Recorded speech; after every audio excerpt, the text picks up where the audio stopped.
The spiritual aims of education.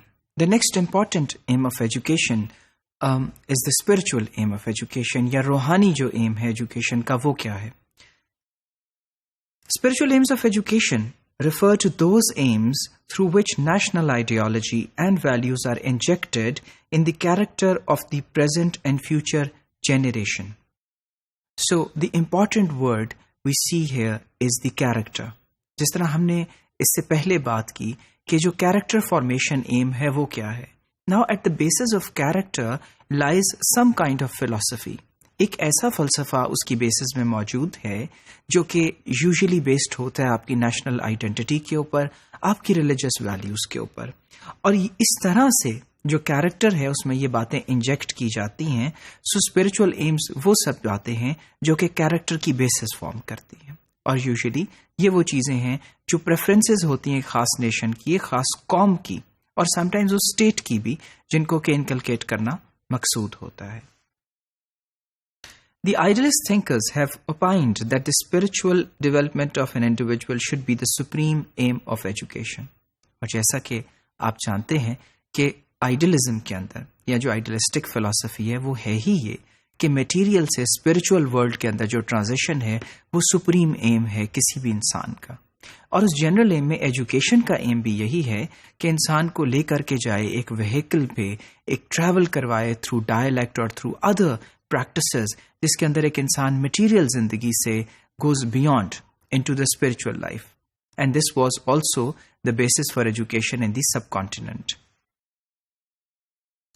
They feel that all the miseries and travels of men are brought out of his love and preference for materialism. और इंसान की तमाम तर problems और तमाम तर मसाइल जो हैं वो सिर्फ इस वजह से हैं अगर वो मटीरियलिज्म की मोहब्बत में, यानी जो दुनिया है उसकी मोहब्बत में मुब्तला हो जाए, और ऐसी मोहब्बत में वो अपने ट्रैक से जो है वो डी ट्रैक होता है और फिर उस स्पिरिचुअल वर्ल्ड के अंदर ट्रांजिट नहीं कर सकता.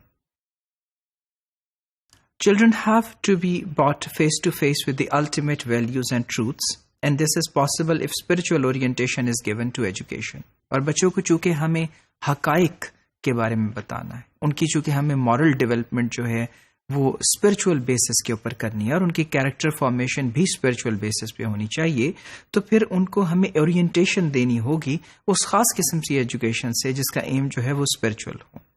सो यहाँ ये आर्गुमेंट जो है उसे जस्टिफाई किया जा रहा है कि जो स्पिरिचुअल एम है वो बहुत इंपॉर्टेंट है किसी भी बच्चे की जिंदगी में. और फिर आइडियलिस्ट थिंकर्स का ये भी ख्याल है कि ये जो आइडियलिस्टिक फिलॉसफी है जिसके अंदर स्पिरिचुअल एम इंपॉर्टेंट है, ये बहुत ज़रूरी है अवॉइड करने के लिए भी और रेमेडी के लिए भी उन मेंटल डिसऑर्डर्स और प्रॉब्लम्स का. वो जो स्ट्रेसर्स हैं, वो जो फ्रस्ट्रेशंस हैं, जो कि डिसअपॉइंटमेंट्स हैं जो कि पैदा होती हैं, उस फ्रस्ट्रेशन से जो हमारे अंदर पैदा हो जाती है जब हम हासिल नहीं कर पाते उन मटेरियल चीज़ों को और उन दुनियावी चीज़ों को जिन्हें हम इम्पॉर्टेंट समझने लगते हैं.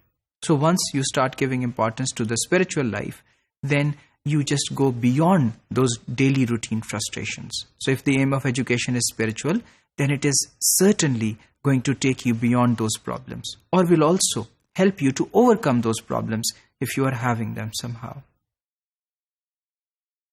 And spiritual aim of education also believes that without the realization of self, यानी जो self की आगही है, जो खुद को जानना है, उसके बगैर कोई भी इंसान जो है वो उससे बुलंद नहीं है जितना लेवल एक जानवर का है. यानी एक एनिमल जो है उसका लेवल ही इंसान का रहेगा अगर इंसान अपने बारे में अपनी सच्चाई और अपनी ज़ात को नहीं पा लेता और अपनी सेल्फ के बारे में आगाही हासिल नहीं कर सकता. And that is only possible when you have that spiritual development, when you realize what you are really going to do, when you are going to go beyond these material problems of the world. And then Gandhi said that persistent questioning and healthy inquisitiveness are the first requisite for acquiring learning of any kind. और गांधी का ये कहना था कि एक सेहतमंद जो questioning है और एक इंक्विजिटिवनेस है, किसी चीज़ के बारे में शऊर हासिल करने का जो अमल है, जो आपकी चाहत है, उसके बगैर किसी किस्म की भी जो लर्निंग है वो पॉसिबल नहीं हो सकती.